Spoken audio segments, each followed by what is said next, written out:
بسم اللہ الرحمن الرحیم۔ جی ناظرین، میں ہوں حافظ مدثر اور آپ سب دیکھنے والوں کو میری طرف سے السلام علیکم۔ دوستو، آج کا جو میرا موضوع ہے وہ ہے زنا کے متعلق۔ دوستو، آج کے ہمارے نوجوان اس کو ایک عیاشی سمجھ کر عام طور پر کرتے ہوئے دیکھا جاتا ہے، لیکن دوستو یہ ایک بہت ہی کبیرہ گناہ ہے۔ دوستو، آج کل کے ہمارے جو والدین ہیں انہیں چاہیے کہ وہ اپنی اولاد کو جیسے ہی وہ بڑے ہوں ان کو سمجھائیں اور ان کو بتائیں۔ حالانکہ دیکھا یہ جاتا ہے کہ جیسے ہی اولاد بڑی ہوتی ہے تو والدین شرماتے ہوئے کہتے ہیں کہ بڑا ہوگا تو خود ہی سمجھ آئے گا۔ دوستو، سب سے پہلی جو بات وہ یہ ہے کہ آخر زنا ہے کیا چیز ہے؟ دوستو، ایک مرد اگر کسی عورت کے پاس صحبت کرتا ہے، اس کے پاس لیٹتا ہے یا بیٹھتا ہے یا ہم بستری کرتا ہے جو کہ اس کی بیوی نہیں، نامحرم ہے، تو یہ زنا کہلاتا ہے۔ ضروری نہیں کہ ساتھ سونے کو ہی زنا کہا جائے، بلکہ چھونا بھی ایک زنا کا ہی حصہ ہے، اور کسی نامحرم عورت کو دیکھنا دوستو یہ آنکھوں کا زنا کہلاتا ہے۔ زنا کو اسلام میں ایک بہت بڑا کبیرہ گناہ مانا گیا ہے، اور اسلام نے ایسا کرنے والوں کی سزا دنیا میں ہی رکھی ہے، اور مرنے کے بعد اللہ پاک اس کی سخت سزا دے گا۔ زنا کے بارے میں کچھ حدیث اور قرآن کی آیات بھی ہیں دوستو۔ حضرت محمد صلی اللہ علیہ وآلہ وسلم نے فرمایا، مومن مسلم یعنی کہ جو مسلمان ہے دوستو وہ تو زنا کر ہی نہیں سکتا۔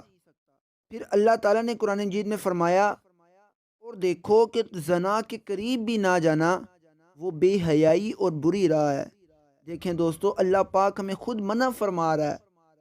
پھر فرمایا کہ زنا کی سزا اور عذاب، اگر زنا کرنے والے شادی شدہ ہوں، ان کی شادی ہو چکی ہو، تو کھلے میدان میں پتھر مار مار کر مار ہی ڈالا جائے، اور اگر کنوارے ہوں، ان کی شادی نہ ہوئی ہو، تو دوستو ان کی سزا 100 کوڑے ہیں، ان کو 100 کوڑے مارے جائیں۔ آج کل دیکھنے میں آیا کہ اس گناہ میں بہت سے لوگ شامل ہیں، خاص کر کے اس بازار میں شامل ہیں جہاں عورتیں اور مرد جاتے ہیں۔ کسی کا ہاتھ کسی کو لگ رہا ہے، کہاں لگتا ہے کچھ معلوم نہیں، چاہے لڑکا ہو یا لڑکی، اور پھر اس گناہ کو کرنے کے بعد اپنے دوستوں کو بڑی شان و شوکت سے سناتے ہیں کہ میں نے ایسے کیا اور میں نے ویسے کیا۔ اگر کوئی کنوارا لڑکا یا لڑکی کوئی غلط کام کرتا ہے تو دوستو اس کا گناہ اس کے ماں باپ کو بھی ملتا ہے۔ دیکھیں دوستو، میں نے آپ کو پہلی بات یہ عرض کی تھی کہ والدین کو چاہیے کہ اپنے بچوں کو خود سمجھائیں۔ حالانکہ آج کل والدین کو دیکھا جاتا ہے کہ وہ کہتے ہیں کہ اولاد بڑی ہوگی تو خود ہی سمجھ جائے گی۔ حالانکہ والدین کا یہی تو تربیت ہوتی ہے دوستو،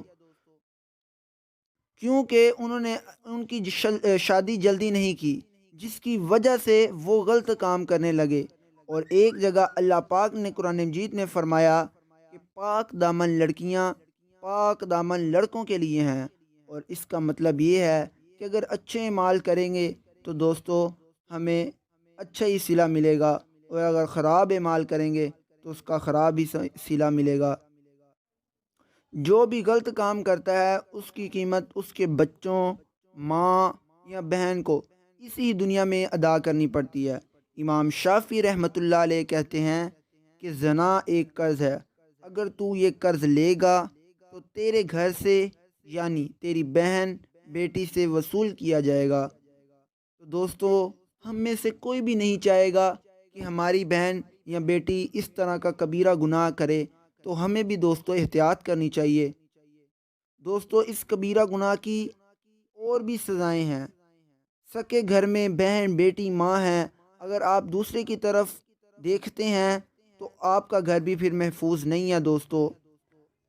اسی کے بارے میں دوستو سلطان صلاح الدین ایوبی کیا ہی خوبصورت ایک بات فرمائی، اگر کسی قوم کو بغیر جنگ کیے ہرانا ہو، شکست دینی ہو، تو اس کے نوجوانوں میں فحاشی پھیلا دو۔ اور دوستو آج کل ہمارے ملک پاکستان کے ساتھ بھی اسی طرح کا کام ہو رہا ہے اور کیا جا رہا ہے۔ پھر حضرت کعب نے حضرت ابن عباس سے فرمایا، جب دیکھو کہ تلواریں باہر نکل آئی ہیں اور لوگوں کے خون بہائے جانے لگے ہیں تو سمجھ لو کہ اس قوم میں اللہ کے حکم کو ضائع کیا جا رہا ہے، اور جب دیکھو کہ بارش کم ہو رہی ہے یعنی کہ ضرورت کے مطابق نہیں ہو رہی تو سمجھ لو کہ لوگوں نے زکوٰۃ دینی بند کر دی ہے، اور جب دیکھو کہ وبائی امراض پھیل رہے ہیں تو سمجھ لو کہ لوگوں میں زنا عام ہو گیا ہے۔ اور آپ دیکھ سکتے ہیں دوستو کہ کس طرح ہر ملک میں آج ایک وبائی مرض نے تمام ملکوں کو گھیرا ہوا ہے اور کسی کے پاس اس کا علاج نہیں آ رہا۔ تو دوستو ہماری یہی بدفعلیوں کی وجہ سے یہ عذاب ہمارے اوپر مسلط ہوا ہے۔ دوستو اگر آپ نے ابھی تک میرا چینل سبسکرائب نہیں کیا تو سبسکرائب کر دیں تاکہ میری تمام اس طرح کی اسلامک ویڈیوز آپ تک پہنچ سکیں۔